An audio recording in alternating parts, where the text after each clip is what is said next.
السلام علیکم ورحمۃ اللہ وبرکاتہ۔ بسم اللہ الرحمن الرحیم، والصلاة والسلام علی رسولہ الکریم وعلی آلہ وصحبہ اجمعین۔ آخری عشرے کی بات کرتے کرتے 17 رمضان کی وجہ سے کچھ بدر کی بات آ گئی تھی، تو میری گزارش یہ ہے کہ میں تو یہاں مختصر ہی عرض کر سکتا ہوں، اس کو آپ تفصیل سے ضرور پڑھیں، سیرت میں بدر کا پورا واقعہ، بلکہ پوری سیرت پڑھیں۔ تو آخری عشرہ شروع ہونے والا ہے، اس میں دو چیزیں بڑی اہم ہیں، ایک شب قدر اور ایک اعتکاف۔ شب قدر 5 راتوں میں گھومتی ہے، ایک 27 کی رات ہی شب قدر نہیں۔ ہمارے پورے ملک میں 27 کی رات اس طرح منائی جاتی ہے جیسے یہی شب قدر ہے، حالانکہ اس کو اللہ نے گھما دیا ہے، کبھی یہ 21 میں ہوتی ہے، کبھی 23 میں ہوتی ہے، کبھی 25 میں ہوتی ہے، کبھی 27 میں ہوتی ہے، کبھی یہ 29 میں ہوتی ہے۔ اس کو اللہ تعالیٰ نے ایسے متعین نہیں کیا ہے۔ اللہ کے محبوب صلی اللہ تعالیٰ علیہ وسلم تشریف لا رہے تھے شب قدر بتانے کے لیے، تعین کے ساتھ، متعین ہونے کے ساتھ۔ کچھ دو آدمی آپس میں لڑ رہے تھے، تو آپ نے فرمایا کہ میں آیا تھا تمہیں بتانے شب قدر، لیکن ان کی لڑائی کی وجہ سے اللہ تعالیٰ نے مجھے اس کو بھلا دیا ہے، لہٰذا اب تم اسے 5 راتوں میں تلاش کرو۔ اور یہ اللہ کا بہت بڑا کرم ہوا کہ اللہ نے اسے اس میں گم کر دیا۔ اگر اللہ تعالیٰ اس کو متعین کر کے بتا دیتے، اور آگے آنے والے زمانوں میں تو پتہ ہے کہ شب قدر میں بھی لوگ شراب بھی پئیں گے، زنا بھی کریں گے، تو پھر ایسی اللہ کی پکڑ آتی کہ شاید ہم بندر اور خنزیر بنا دیے جاتے۔ تو اللہ تعالیٰ جیسے وہ دسترخوان اترا، عیسیٰ علیہ السلام کی قوم نے کہا دسترخوان اتارو، ایمان لے، انزل علینا مائدۃ من السماء، تو عیسیٰ علیہ السلام نے کہا یا اللہ دسترخوان اتار، تو اللہ تعالیٰ نے فرمایا اتار تو دوں گا، لیکن پھر کوئی ایمان نہ لایا تو وہ عذاب دوں گا کہ سب دیکھیں گے۔ تو دسترخوان اتارا، پھر بھی لوگ ایمان نہیں لائے، سوائے چند ایک کے، تو اللہ نے باقیوں کو خنزیر بنا دیا۔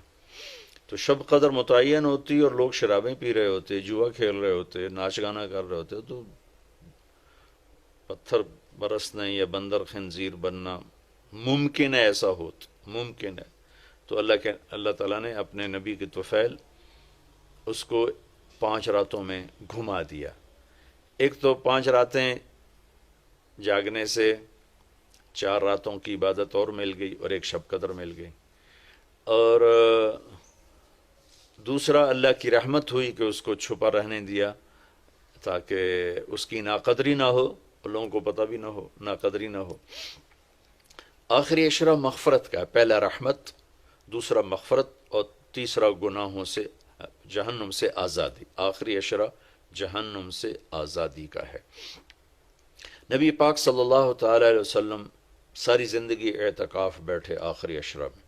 بدر کی جنگ 17 کو ہوئی تو واپسی تک رمضان گزر گیا، تو نہیں بیٹھے۔ فتح مکہ رمضان میں ہوا تو یہ 2 سال آپ مدینہ سے باہر تھے، باقی 8 برس آپ مدینہ میں تھے، اعتکاف فرمایا۔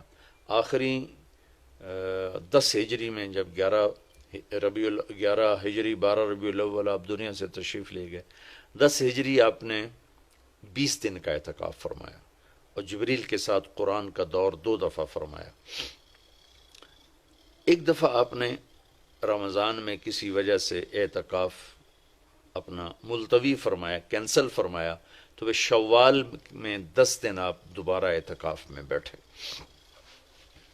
اعتکاف کا موضوع آکافہ کہتے ہیں مڑ جانا، پھر جانا، پلٹ جانا۔ تو اعتکاف کا مطلب ہے کہ اس طرح یکسو ہو کے بیٹھنا کہ دل اللہ کی طرف پھر جائے، دل اللہ کی طرف مڑ جائے۔ تو اس لیے 10 دن مسجد کے اندر رہنا اور صرف اللہ سے راز و نیاز اور اللہ کے تعلق بنانے کی کوشش کرنا۔ اللہ کا فضل ہے، ہمارے ملک میں کیا پوری دنیا میں بہت شوق سے اعتکاف میں لوگ بیٹھتے ہیں، جب رمضان گرمیوں میں نہیں تھا تو جانا ہوتا تھا حرمین میں، تو ماشاءاللہ جگہ ہی نہیں ملتی تھی بیٹھنے کی، اتنے اعتکاف کرنے والے لوگ ہوتے تھے۔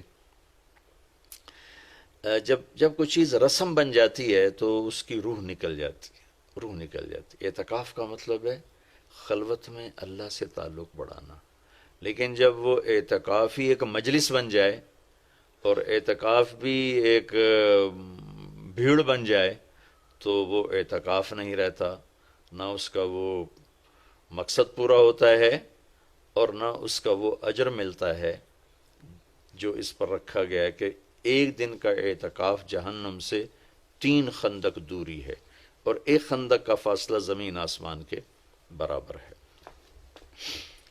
تو اعتکاف کا صحیح فائدہ تب ہے جب آپ بیٹھنے سے پہلے علماء سے پوچھ لیں کہ کیسے بیٹھنا ہے، کیا طریقہ ہے۔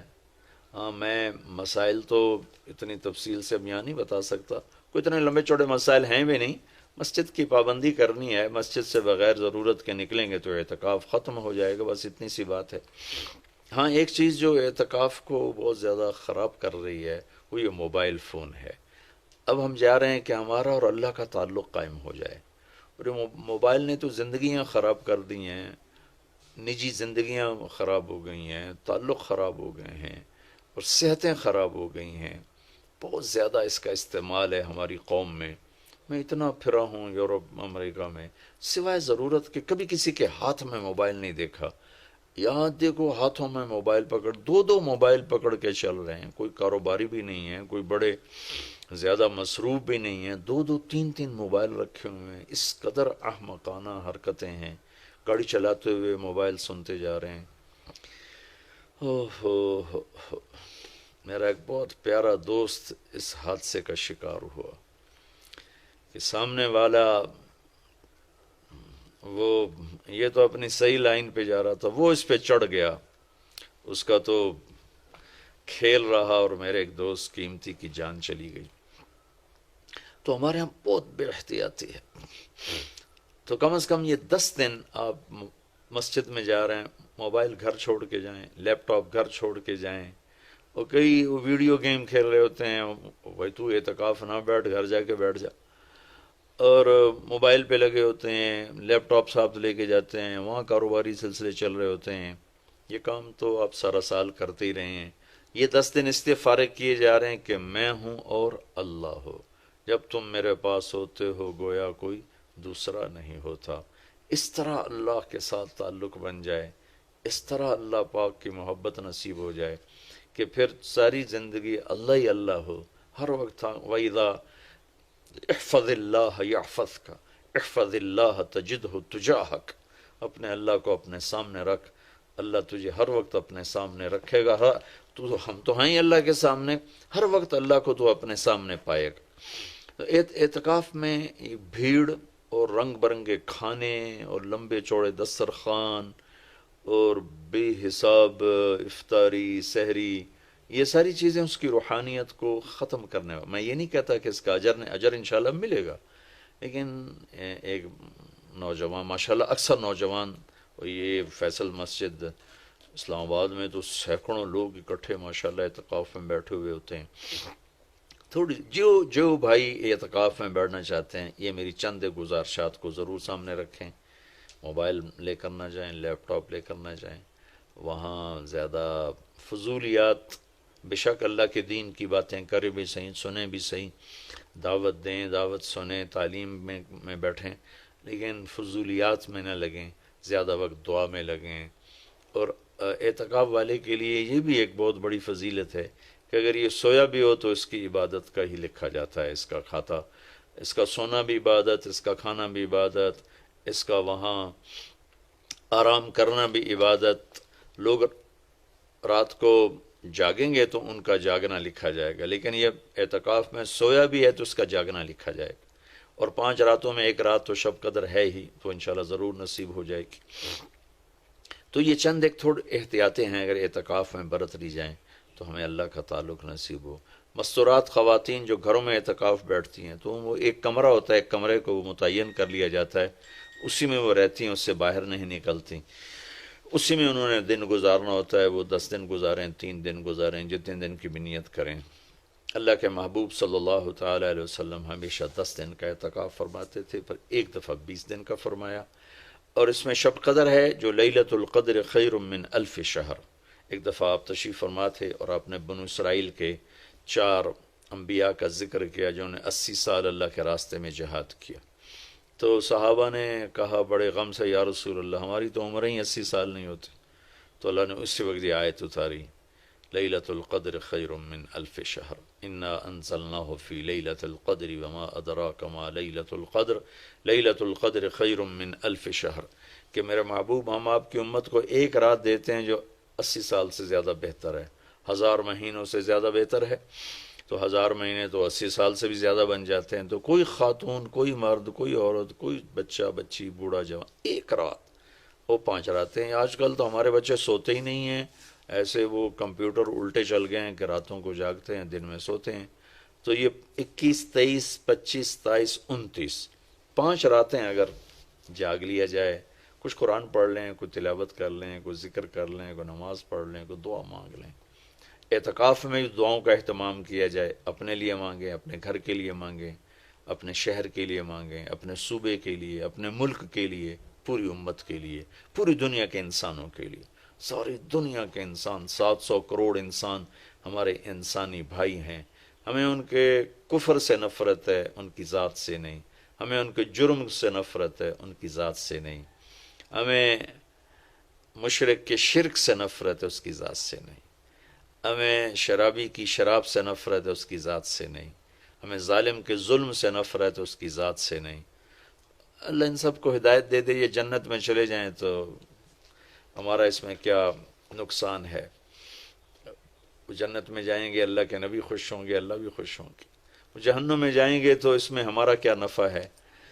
تو ہم تو سب کی ہدایت کی نیت کریں اور سب کے لیے دعا مانگیں۔ پھر جن کے مقدر میں نہیں ہے تو خود ہی اللہ کا غیبی نظام ان کو صاف کر دے گا۔ جن کے مقدر میں ہے اللہ تعالیٰ ضرور ان کے لیے خیر کے فیصلے فرمائے گا۔ تو دعاؤں کا اہتمام کیا جائے، اور خاص طور پر اس ملک کے لیے۔ یہ ہمارا دیس ہے، ہماری پناہ گاہ ہے، لیکن ہمارے اپنے ہاتھوں یہ لٹ گیا ہے، پٹ گیا ہے۔ سازشیں ہیں، فلاں کی سازش، فلاں کی ہوتی ہوں گی سازشیں، دنیا سازشوں کی جگہ ہے اور دنیا مکر و فریب کی جگہ ہے۔ لیکن میں تو یہی کہتا ہوں، تو ادھر ادھر کی نہ بات کر، یہ بتا کہ قافلہ کیوں لٹا۔ مجھے رہزنوں سے گلا نہیں، تیری راہبری کا سوال ہے۔ دل کے پھپھولے جل اٹھے سینے کے داغ سے، اس گھر کو آگ لگ گئی گھر کے چراغ سے۔ پورے ملک کی بددیانتی کس کی سازش ہے؟ پورے ملک میں جھوٹ، یہ کس کی سازش ہے؟ پورے ملک میں ظلم و ستم، قتل و غارت، یہ کس کی سازش ہے؟ پورے ملک میں فرقہ واریت کی نفرت، یہ کس کی سازش ہے؟ پورے ملک میں زنا کے اڈے، یہ کس کی سازش ہے؟ پورے ملک میں جوئے شراب کے اڈے، یہ کس کی سازش ہے؟ دفتروں میں رشوت، بدعنوانیاں، یہ کس کی سازش ہے؟ زمینوں پہ قبضے، یہ کس کی سازش ہے؟ عدالت کا بک جانا، وکیلوں کا بک جانا، یہ کس کی سازش ہے؟ سیاستدانوں کا بک جانا، یہ کس کی سازش ہے؟ تمام طبقہ، علماء کا بک جانا، تاجروں کا بک جانا، ذمہ داروں کا بک جانا، کس کی سازش ہے؟ ہے اپنے ہی لگائے ہوئے زخم ہے۔ اس ملک کے لیے ضرور دعا کریں۔ اللہ کے نبی بھی مکے کے لیے دعا فرمائی، مدینہ کے لیے دعا فرمائی، انصار کے لیے دعا فرمائی، اپنے خاندان قبیلے کے لیے دعا فرمائی، اولاد کے لیے دعا فرمائی۔ تو دعاؤں کا اہتمام فرمائیں۔ بہت بڑی عبادت ہے دعا، بہت بڑی عبادت ہے دعا۔ اور دعا کا طریقہ یہ نہیں ربنا آتنا فی الدنیا، دعا کا طریقہ یہ ہے کہ پہلے اللہ کی تعریف کریں، پھر اللہ کے نبی پر درود و سلام پیش کریں، پھر اللہ سے باتیں کریں، بات کریں۔ یا اللہ تجھے تو پتہ ہے میرے ساتھ یہ ہوا، میرے ساتھ یہ ہوا، میرے دیس کے ساتھ یہ ہوا، میرے صوبے کے ساتھ یہ ہوا، ہمارا ساتھ ہمیں یہ مصیبت پیش آئی، یہ مشکل پیش آئی، اور تیرے سوا کوئی کرنے والا نہیں۔ اللہ سے باتیں کرو، منت کرو، خوشامد کرو۔ یہ دعا کا وہ طریقہ جو میرے اللہ کو پسند ہے۔ ہم شروع ہو جاتے ہیں ربنا آتنا فی الدنیا، کچھ رٹی رٹائی باتیں ہیں۔ ایک بات یاد رکھیں، دعا الفاظ کا نام نہیں، دعا کیفیت کا نام۔ دعا الفاظ کا نام نہیں، دعا کیفیت کا نام۔ ہمارے ماحول ہے، جی میرے لیے یہیں دعا کر دیں، میرے لیے ہاتھ اٹھا دیں، میرے لیے ہاتھ اٹھا دیں۔ ہاتھ اٹھوائے نہیں جاتے، وہ دعا کروائی نہیں جاتی، دعا لی جاتی، وہ اندر کی کیفیت کا نام دعا ہے۔ پھر وہ پشتو میں ہو، پنجابی میں ہو، سندھی میں ہو، سرائکی میں ہو، بلوچی میں ہو، بروہی میں ہو، بلتستانی میں ہو، گلگتی میں ہو، کسی بھی زبان میں ہو، اگر وہ کیفیت ہے تو عرش کو چیر کے پار نکل جائے گی۔ رٹائے الفاظ ہیں تو یہاں سے اوپر نہیں جائے گی۔ تو دعاؤں کا اہتمام ہو، شب قدر کی تلاش ہو، اللہ تعالی ہم سب کو عمل کی توفیق بخشے۔